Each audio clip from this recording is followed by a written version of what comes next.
बहुत कृपा है जो राधा नाम आपको रुचिकर लगने लगा। लेकिन श्री जी की छवि आना या आगे भाव बढ़ना तो पहले पीछे का काम करने दो नाम को। नाम क्या करता है? पूर्व जन्म के जितने हमारे पाप हैं, बहुत जन्मों के, पहले उनको नष्ट करता है। फिर पाप जहां से प्रकट होते हैं, उस पाप प्रवृत्ति को नष्ट करता है, हृदय को निर्मल करता है।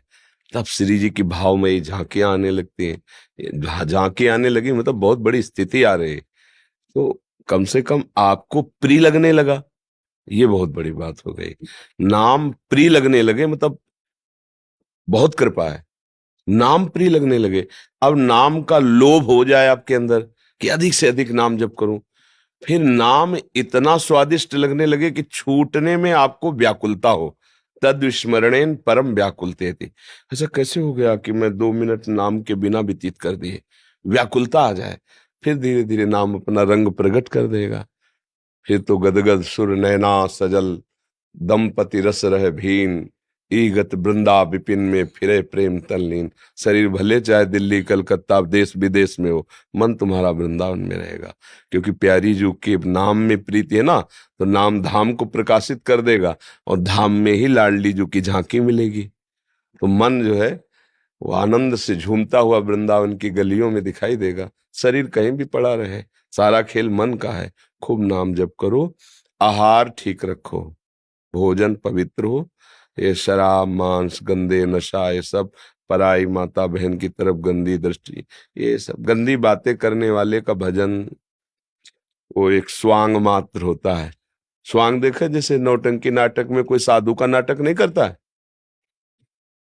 तो उसको परम पद थोड़ी मिल जाता है। वो घंटा 2 घंटा के लिए जो नाटक करता है, ऐसे ही जो गंदा आचरण करता है, वो भक्ति करते दिखाई देता हो तो उसकी भक्ति नाटक है, उससे कोई परम पद या उसको परमानंद की प्राप्ति नहीं होगी। आनंद तो तब आएगा जब सिद्धांत से चले। जो भगवान आदेश करते हैं, जो संत जन आदेश करते हैं, वैसे हम जब आचरण करते हुए भक्ति करें, तब रंग आएगी। तो सावधान होकर भजन करते रहिए।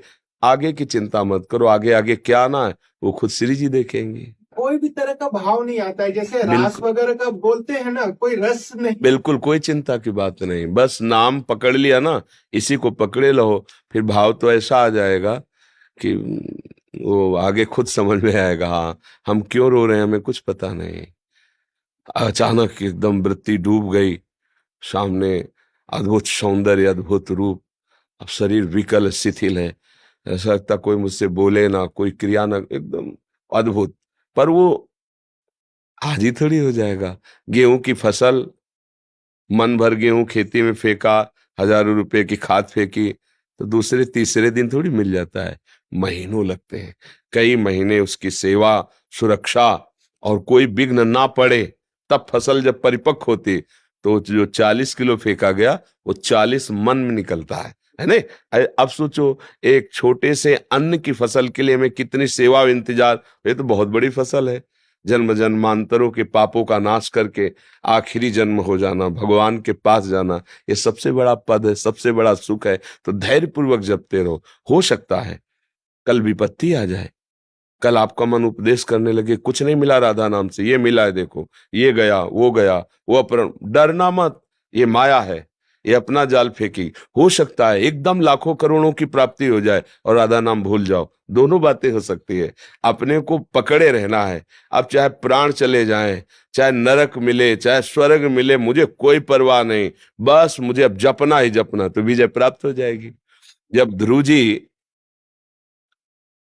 एक शपथ लगाते हुए मां ने सिंहासन से खींच लिया, गोद में बैठना चाहते थे पिता की, और कहा तू विमाता के गर्भ से पैदा हुआ है, सुनीति के, और मेरे गर्भ से जब पैदा हो तब सिंहासन का अधिकारी होगा। यद्यपि गलत बोल रही थी, क्योंकि वो भी तो महारानी, तो प्रधान वही थी। ध्रुव जी को बहुत बुरा लगा कि माँ ऐसा क्यों बोल रही, मुझे पिता की गोद में बैठने के लिए झिड़क दिया। अपनी माँ से जाके कहा। माँ ने कहा बेटा, महाराज तो रानी क्या, मुझे दासी भी मानने के लिए अब तैयार नहीं, क्योंकि नवीन रानी। तो बेटा उन्होंने ठीक कहा है, अगर तुम्हें कोई पद चाहिए तो तुम भगवान श्री हरि की आराधना करो। मेरे पास तो कुछ है नहीं कि मैं दे सकूं।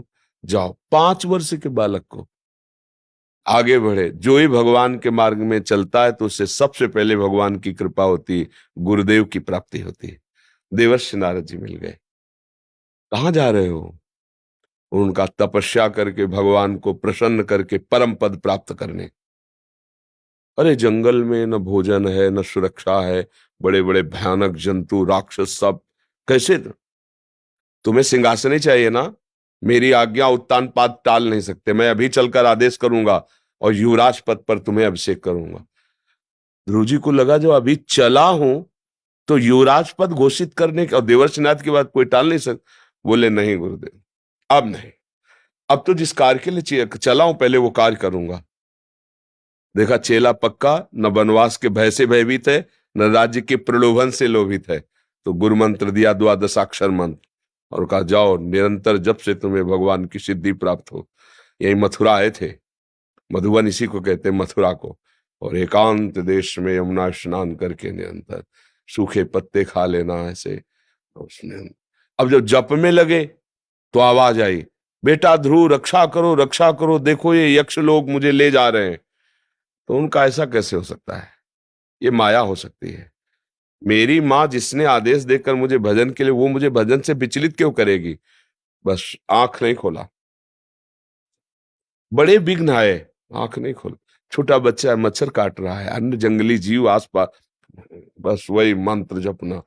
भगवान साक्षात पधारे और वो पद मिला जिसकी सप्त ऋषि रोज परिक्रमा करते हैं।